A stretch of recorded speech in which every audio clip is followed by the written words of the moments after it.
What's up, everybody? You're rocking with the best. We are campinggeartv.com. I'm Ben. I'm Josh. And Today we are talking to Ian Mangiardi and Andy Love with the Dusty Camel. And for those of you who aren't familiar, the Dusty Camel is a nonprofit organization that's raising awareness for conservation efforts in the outdoors, in the trails, and in the mountains, and all that kind of stuff.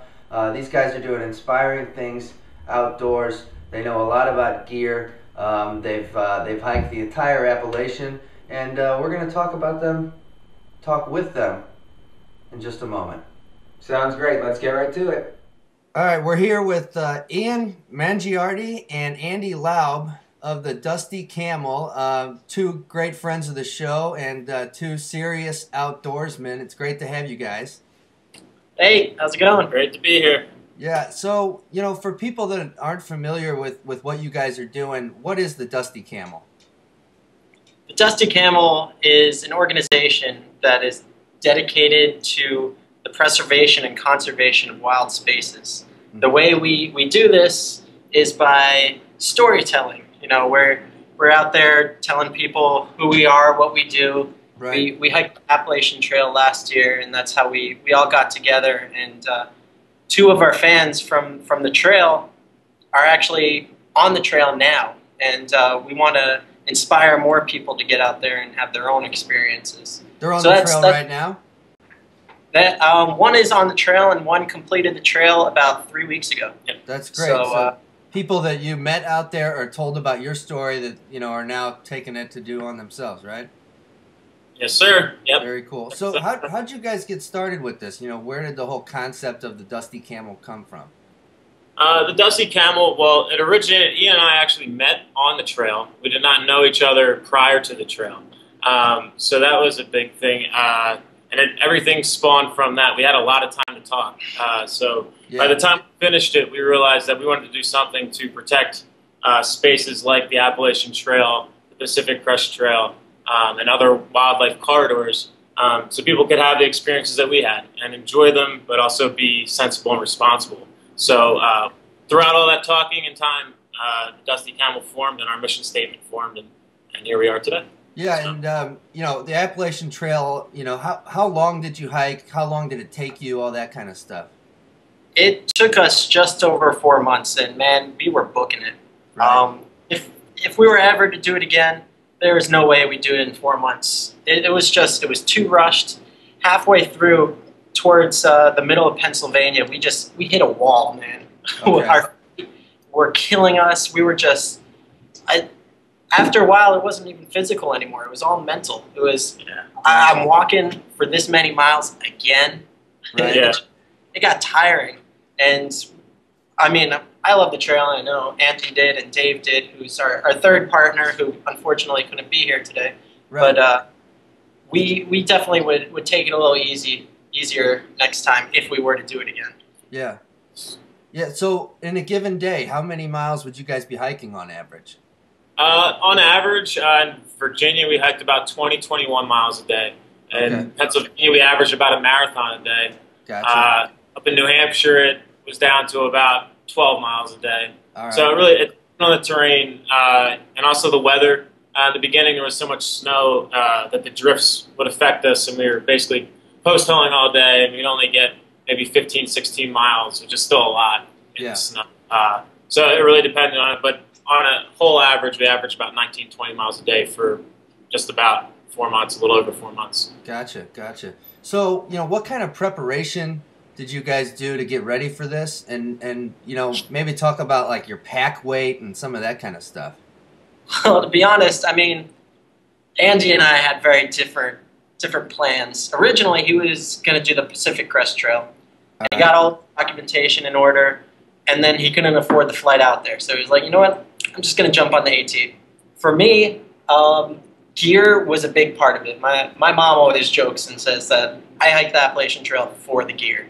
And she's not entirely wrong. I guess. No, she's totally right. Yeah, I mean, I researched gear not just for the AT, but just because I love gear, and I just all the new technologies that's allowing us to have these awesome things like this Nemo tent, which is the one that we had for the trail. And his approach was very different from mine, though. Okay. I cared more about, especially this way. well, yeah, I didn't have that much money, and I didn't want to go and do this big, bold adventure. So I literally had my dad's ski jacket. I used the Kelty pack, which was actually decent, but it was way too big. I didn't have a tent. I went down in the winter without a tent. And no hot food either. No hot food, no stove. Wow. The first day I met him, he was eating peanut butter and jelly sandwiches. Yeah. And I was like, he's like, peanut butter, jelly, honey, and dried fruit. That's all I need. And I'm like, yeah. Wow. So, long story short, my pack weight, it was, even though I didn't have those things, it was still very heavy. It was probably about maybe 70 pounds, something like that. Yeah. 35 with 6 days of food and a day's worth of water, which for me was 3 liters. For him was a liter. Yeah. That's where he got his name. The Dusty Camel spawns from our trail names, Camel and Dusty. And his name's Camel just because he doesn't drink any water, man. He goes on for all day drinking a liter of water, and meanwhile I'm drinking 3, and by the end of the day I need to refill. Yeah. But yeah. So when you guys were out there, was there any particular piece of gear, one thing that you would say was, you know, turned out to be the most critical thing you had, or the best piece of gear you had? Man, it's a tough decision because I love all my gear. I researched it heavily, and I love my gear so much that Andy's pack became my pack. All right. I'll tell you one thing that stuck out and that I actually showed this guy was it the GS1 cup? Yeah, GSI. The GSI cup. It was a full-walled cup with a thermal cozy inside of it. And, I mean, we were out, you know. And had a lid on it. Yeah, it was like a sippy cup for adults. I gotcha. In the middle of the winter when it was like 10 degrees, that was like the best thing because it kept my coffee hot. I gotcha. Yeah, so. In the morning, he would have hot camp drink, we called it, which was hot chocolate, instant coffee, and hazelnut creamer. And his would be hot for the first 20 minutes, and mine in my little cup would be cold in 5. Gotcha. That GSI cup was awesome. I looked for it forever, too, and then finally I just gave up and was like, you know what, I'm just going to order it. Yeah. I'll ship it up ahead, and I'll pick it up later. Yeah, GSI has great stuff. They do. And to be honest, one of my favorite pieces was also my pillow. Okay. Like, there's definitely, we have a nice balance between ultra lightweight and luxury. We try and have the best stuff so that it's lightweight, but on the other hand, we want to be comfortable. Yeah. Like, we had a 3-person tent for the 2 of us, just so we had enough space. And my pillow, I slept soundly every night with that thing. Nice. And it was actually the same brand as this tent, a Nemo pillow, and it was a blow-up, had a nice foam layer over it. It was so nice that actually Andy got one too. But like I said, Andy eventually got everything I got because he just trusted my judgment. Yeah, that's but we both did both carry guitars too. So that was our extra item. Everybody has an extra item, so that was our unique item. Was a Washburn Rover backpacker's guitar. Oh, no doubt. Which we found, and you know, a lot of people have different preferences towards backpacking guitars, and there's the Martin, but I know a lot of hikers play music, and the Rover was the choice for both of us. So are you guys planning on taking the guitars on your next trip? Well, he was trying to teach me on the AT, all right, and we underestimated the fatigue at the end of the day, and his ability to just go off and play, and my lack of ability to do that. Yeah, so I'll be taking the guitar. I think he's taking the guitar. Taking harmonica or something. But I might take a little Native American flute or something like that. You need something, Cam. Yeah. When you're out that long. So you did the Appalachian Trail this year. Next year you're going out to the Pacific, right? Yep. Yes, sir. In April we'll be heading out, and we'll be doing a northbound through hike starting mid-April, and then we'll be heading up over 2,600 miles all the way up to Canada. So it'll be our first official The Dusty Camel trek with the creation of the website and the official organization. Yeah. We're showing our story on a broader spectrum than we did previously. We're working with a charity called Freedom to Roam, and Jeffrey Parrish and everybody there has been awesome in helping us out. And they're really the way that we're going to do the conservation and the protection. Through them, we're going to be able to help environmental bills and just really get the type of protection that we need for the outdoors. So this is going to be the first trek for that, which is going to be we're all very excited about.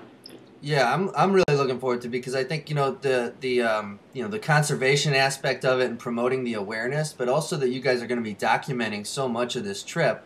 I think it's going to inspire people because you don't see a lot of that stuff on the trail because of the logistics of it, right? Yeah. So I think that's going to be pretty neat.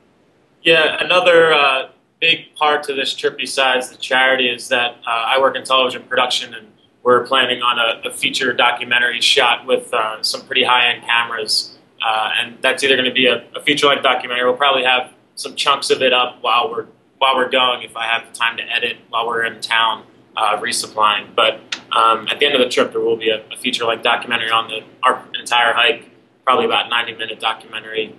Pretty compelling, hopefully not like a boring nature documentary, something more docudrama-esque.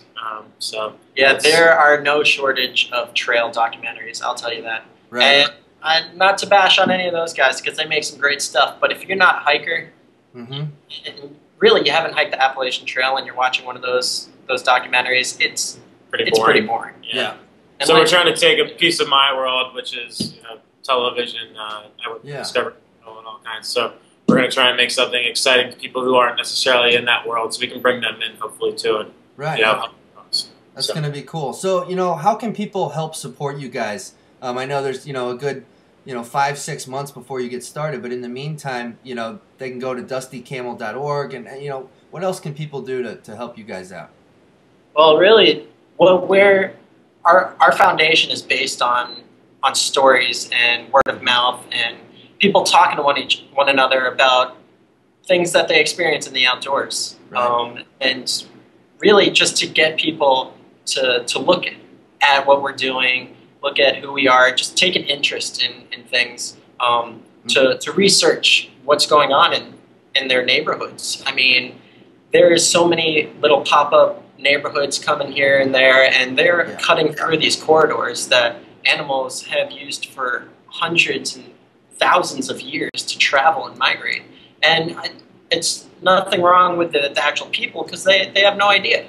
So it's really educating the average person of the impacts they're having. Yeah, and what we have on the site is we have our gear blog, which we try to keep and update at least weekly, and then on top of that, we try to also with our Facebook and our Twitter, have new happenings or new trail news and things like that, so that people can actually realize what's around them and take advantage of the things that are already there. So everybody's aware of it. So. And I want to also say that we do accept donations, but we do not use any private donations for us. Yeah. So there's no dollar spent on gear, on food, on travel, nothing for us. All the money that we raise from private donations goes straight to the conservation. Through our work with Freedom to Roam. Exactly. That's awesome. Yeah, the only money that we take for organizational finances is corporate donations. But we're totally, we want to be 100% transparent with where our money's going. We don't want to try and finagle our money going, your money going to us. So we're 100%. It's going straight to the cause. Yeah. That's awesome. Well, Ian and Andy, it's been great having you on. I think what you guys are doing is awesome, and I think it's inspiring. It's going to be really cool for people to get such a close-up look at life on the trail and the trials and tribulations and the fun stuff and the bad times and all that kind of stuff. And hopefully we can talk again, maybe closer to when you guys are getting ready to hit the trail and catch up again down the road. Yeah, soon we're actually going to be also opening up a network of camels around the world that are sharing their stories. So it's not just us. We want to open it up to anyone who's interested. So keep an eye out for that while you're waiting for the trail, and keep on coming back. We love your show, man. Yeah, keep on the good work, man. Appreciate it. Thanks. All right, guys, we appreciate it, and we'll talk to you soon.